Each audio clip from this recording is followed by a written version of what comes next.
Assalamualaikum warahmatullahi wabarakatuh. Perkenalkan, nama saya Safika Amani, NIM 2012-1904 dari Universitas Nahdlatul Ulama Al-Azhar Cilacap. Di sini saya akan menyampaikan materi mengenai ibadah kurban dengan video pembelajaran berikut ini. Terima kasih.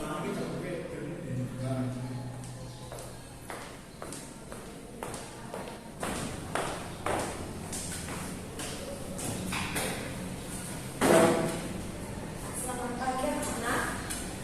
Baik, sebelum kita mulai pembelajaran pada pagi hari ini, alangkah lebih baiknya kita berdoa terlebih dahulu bersama-sama.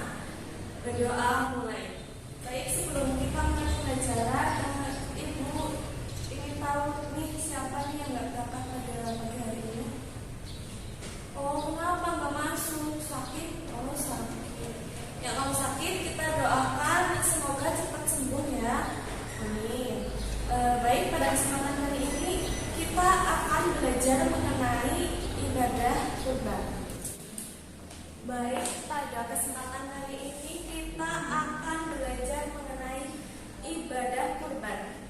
Iya, simak video baik-baik berikut ini ya anak-anak. Halo anak-anak, di sini kita akan belajar mengenai ibadah kurban. Siapa nih yang tahu ibadah kurban? Nah, sebelum kita masuk ke ibadah kurban, kita harus tahu apa sih sejarah dari syariat ibadah kurban. Kita masuk ya ke sejarah syariat ibadah kurban.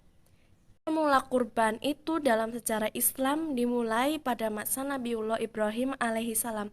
Awalnya itu Nabi Ibrahim bermimpi diperintahkan untuk menyembelih putranya yang bernama Nabi Ismail. Pada mimpi pertama, Nabi Ibrahim alaihissalam itu tidak percaya bahwa itu adalah mimpi bisikan setan dan bukan dari perintah Allah. Saat Nabi Ibrahim mimpi yang ketiga kalinya, Nabi Ibrahim yakin bahwa mimpinya itu adalah wahyu dari Allah Subhanahu wa Ta'ala. Akhirnya mimpi Nabi Ibrahim alaihissalam dilaksanakan ketika Nabi Ismail tepat berusia 7 tahun. Ada pula yang berpendapat 13 tahun. Tepat pada tanggal 10 Zulhijjah, Nabi Ismail alaihissalam disembelih. Namun karena ketaatannya dan ketakwaannya Nabi Ibrahim alaihissalam dan putranya Nabi Ismail, maka Allah memberikan rahmat dan kasih sayangnya kepada beliau berdua. Ketika penyembelihan dilaksanakan oleh Nabi Ibrahim, dengan izin Allah, Ismail alaihissalam diganti oleh Allah dengan seekor domba.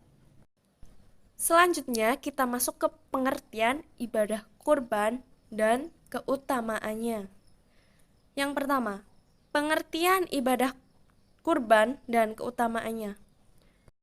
Jadi kurban adalah perintah yang disyariatkan oleh Allah untuk menyembelih binatang ternak seperti unta, sapi, kerbau, domba, dan kambing pada hari raya Idul Adha, yaitu 11, 12, 13 Dzulhijjah, dengan tujuannya untuk mendekatkan diri kita kepada Allah Subhanahu wa Ta'ala. Selanjutnya kita masuk ke dasar hukum ibadah kurban. Yang pertama ada Quran surat Al-Kautsar ayat 2 yang berbunyi fasholli lirabbika wanhar, yang artinya maka laksanakanlah sholat karena Tuhanmu dan berkurbanlah sebagai ibadah dan mendekatkan diri kepada Allah Subhanahu wa Ta'ala. Quran surat Al-Kautsar ayat 2. Selanjutnya yang kedua ada hadis Tirmizi dan Ibnu Majah. An Aisyata anna Rasulullah sallallahu alaihi wasallam qala ma amila adami min amali yawman nahri ahabba ilallaha min ihdaqid dami innaha la ta'ti yawmal qiyamah bikuruniha wa as'ariha wa adlafiha wa annat damma layaqau minallaha bima kanin qabla ayaqa'a min ardi fatibu bima nafsa. Selanjutnya ada ketentuan ibadah kurban. ketentuan ibadah kurban, yaitu kita masuk ke hukumnya. Yang pertama ada sunnah muakkad. Kenapa sunnah muakkad? Karena menurut jumhur ulama, hukum berkurban itu adalah sunnah muakkad, ya adalah orang yang mengerjakan akan mendapatkan pahala dan orang yang tidak mengerjakan tidak berdosa. Yang kedua ada wajib. Kenapa sih wajib? Yang pertama karena adanya seseorang yang bernazar untuk berkurban. Yang kedua, jika telah mengatakan ketika membeli hewan tersebut, ini adalah hewan kurban atau dengan perkataan yang sama. Contohnya, saya membeli sapi ini untuk dikurbankan. Itu berarti hukumnya wajib kita untuk mengorbankan hewan tersebut. Ya, sekarang kita masuk ke yang ketiga, yaitu jenis dan syarat hewan kurban. Yang pertama ada kambing yang berumur 2 tahun masuk 3 tahun atau poel giginya atau disebut ma'zun.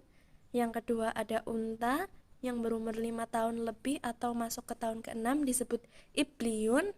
Yang ketiga ada sapi ataupun kerbau berumur 2 tahun lebih masuk atau 3 tahun disebut barkun. Dan yang keempat ada domba atau biri-biri yang berumur 1 tahun masuk ke 2 tahun sama disebut poel dalam bahasa Jawanya, dan dalam bahasa Arabnya disebut juga danun. Nah, hewan yang digunakan kurban itu juga harus sehat ya, tidak kurus. Untuk peruntukan hewan kurban, satu kambing itu untuk 1 orang laki-laki ataupun 1 orang perempuan, sedangkan 1 sapi ataupun 1 unta untuk 7 orang, boleh laki-laki semua, boleh perempuan semua, atau boleh campur ya anak-anak. Selanjutnya, apa sih hikmah dari ibadah kurban sendiri? Yang pertama itu ada menghidupkan sunnah Nabi Ibrahim alaihissalam dan Nabi Muhammad sallallahu alaihi wasallam, mendidik jiwa kita ke arah yang lebih bertakwa lagi kepada Allah. Yang ketiga ada mendidik jiwa kita ke arah mendekatkan diri kepada Allah. Yang keempat, adanya kita mewujudkan sifat murah hati. Yang terakhir adalah menunjukkan sifat kepedulian sosial. Sekian presentasi yang dapat Ibu sampaikan. Kurang lebihnya mohon maaf apabila ada salah-salah kata. Apabila ada pertanyaan, boleh ditanyakan ya anak-anak. Sekian, wassalamualaikum warahmatullahi wabarakatuh. Baik.